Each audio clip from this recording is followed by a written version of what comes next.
Hello friends, आज हम जानेंगे कि प्रेगनेंसी में ब्लड प्रेशर की समस्या को कैसे कम किया जा सकता है, क्या कुछ तरीके हैं। लेकिन ये जानने से पहले हमें ये जानना ज़रूरी है कि प्रेगनेंसी में क्या क्या कंडीशंस हैं जिनमें कुछ महिलाओं को हाई ब्लड प्रेशर होने की समस्या हो सकती है। मैं doctor Ruchika Garg, gynaecologist and professor in government medical college Agra. तो आज हम ये सब जानते हैं। तो सबसे पहले तो जो महिलाओं का वेट ज़्यादा होता है, जिनको ओबेसिटी होती है या उनमें ब्लड प्रेशर की समस्या ज़्यादा होती है, या जिसकी 40 के बाद जो प्रेगनेंसी कंसीव करती हैं उनमें नसों का सिकुड़ जाना और हाई ब्लड प्रेशर होने की समस्या बहुत ज़्यादा हो सकती है। जिनको फैमिली हिस्ट्री हो, यानी उनकी सिस्टर को या माँ को हाई ब्लड प्रेशर की समस्या हो, या पेशेंट को खुद को प्रीवियस प्रेगनेंसी में हाई ब्लड प्रेशर हुआ हो, या पेशेंट को खुद हाई बीपी उसको पहले से है, उसको कोई किडनी की डिज़ीज़ है, क्रॉनिक किडनी डिज़ीज़ है, तो उनको प्रेगनेंसी में हाई ब्लड प्रेशर होने की समस्या हो सकती है। इसके अलावा अगर आपको कोई ऑटो इम्यून डिजीज़ है, जैसे कि SLE, सिस्टेमिक ल्यूपस एरिथ्रोमाटिस, या फिर कुछ तरह के थ्रोम्बोफिलिया डिज़ॉर्डर्स होते हैं, उन पेशेंट्स को भी प्रेगनेंसी में हाई ब्लड प्रेशर होने की समस्या हो सकती है। इसके अलावा अगर आपको ट्विन प्रेगनेंसी है, जुड़वा बच्चे हैं, जुड़वा बच्चों पे मेरा एक अलग से वीडियो है, लेकिन अगर जिनको जुड़वा बच्चों की समस्या है उनको ऑब्वियसली हाई ब्लड प्रेशर होने की समस्या हो सकती है। या फिर प्रेगनेंसी में आप बहुत ज़्यादा आपने ओवरवेट गेन कर लिया है, आप बहुत स्ट्रेस में रहते हैं, तो भी आपको समस्या हो सकती है। तो सबसे पहले तो इससे बचाव के तरीके हैं कि आप एक कैल्शियम रिच डाइट खाइए। उसमें कैल्शियम, हाई कैल्शियम 2 ग्राम या उसके अराउंड कैल्शियम लेने से पर डे हमारा ब्लड प्रेशर की समस्या थोड़ी कम हो सकती है। तो आप डाइट में मिल्क प्रोडक्ट्स, चीज़, बटर, घी, दही, इन सब, पनीर, इन सब का इस्तेमाल कीजिए। उसके साथ हरी साग सब्जेदार सब्जियां जैसे पालक, इन सब में एंटीऑक्सीडेंट्स भी होते हैं। तो विटामिन्स, मिनरल्स जो प्रॉपर हमारे मैग्नीशियम है, हमारे ओमेगा 3 फैटी एसिड्स हैं जो हमारे फ़िश ऑयल में मिलते हैं, इनके कैप्सूल्स भी आते हैं। और इसके अलावा आप डाइट में इनको अगर आप फ़िश लेते हैं या और चीज़ें लेते हैं तो ये आपको ओमेगा 3 फैटी एसिड्स मिल सकते हैं। तो आपको अपनी डाइट में कैल्शियम, मैग्नीशियम, जिंक, सारे मिनरल्स, ये सब बहुत अच्छे से लेने हैं।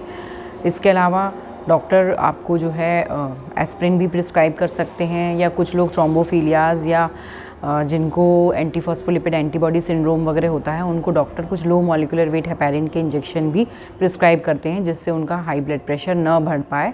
क्योंकि ये लोग ज़्यादा प्रीडिस्पोज होते हैं कि इनको हाई बीपी होगा। तो इसमें ये सबक्यूटेनियस पेट में जैसे इंसुलिन के इंजेक्शन लगते हैं, उस तरह से लगाए जाते हैं। तो ये प्रेगनेंसी की शुरुआत के दिनों से ही डॉक्टर आपको एस्प्रिन देगा। उसके साथ आपको फोलिक एसिड और मिथाइल कोबैल्मिन ये लेना चाहिए डाइट में, क्योंकि हाइपर होमोसिस्टिनीमिया यानी होमोसिस्टिन के लेवल बढ़ने से भी हाई ब्लड प्रेशर और उससे रिलेटेड कॉम्प्लिकेशंस जैसे बच्चे की ग्रोथ वगैरह होना ये कम हो सकता है। इसके साथ आपको हाइड्रेटेड रहना है, अपने आप को एक्टिव रखना है, आपको अपना वेट गेन ओवर नहीं होने देना है। प्रेगनेंसी के दिनों में भी आप 1 हफ्ते में ज़्यादा से ज़्यादा आधा किलो और 1 महीने में 2 किलो के अराउंड वेट गेन करें तो ठीक रहेगा। इसके अलावा कभी कभी कलर डॉपलर अल्ट्रासाउंड में भी 20 हफ्ते के अराउंड यूट्राइन आर्टरी में अगर रेजिस्टेंस ज़्यादा है तो आपको डॉक्टर बता सकते हैं कि हाँ, ये पेशेंट है, इसको हाई ब्लड प्रेशर होने की समस्या है। तो उनको डॉक्टर पहले से कुछ दवाइयाँ स्टार्ट कर सकते हैं जिससे कि उनका ब्लड प्रेशर ना हो। क्योंकि हाई ब्लड प्रेशर से यूट्रोप्लेसेंटल इंसफिशिएंसी होती है, मतलब कि प्लेसेंटा से बेबी को कम ऑक्सीजन जाएगा, कम ब्लड जाएगा, तो बेबी की ग्रोथ कम हो सकती है। इसलिए हमें अगर हाई रिस्क कंडीशन है तो हमें डॉक्टरी चेकअप बहुत टाइम से कराते रहना चाहिए। अगर आपका सडन वेट गेन हो रहा है, आपका वज़न बहुत ज़्यादा बढ़ रहा है, एक्सेसिव वज़न बढ़ रहा है, आपकी जो रिंग वगैरह आप पहन रहे हैं वो एकदम से टाइट हो गई हैं, सूजन आ गई है, तो ये पैरों में बहुत ज़्यादा सूजन है और कभी कभी तो बॉडी में पूरी सूजन आ जाती है, तो ये हाई ब्लड प्रेशर का संकेत हो सकता है।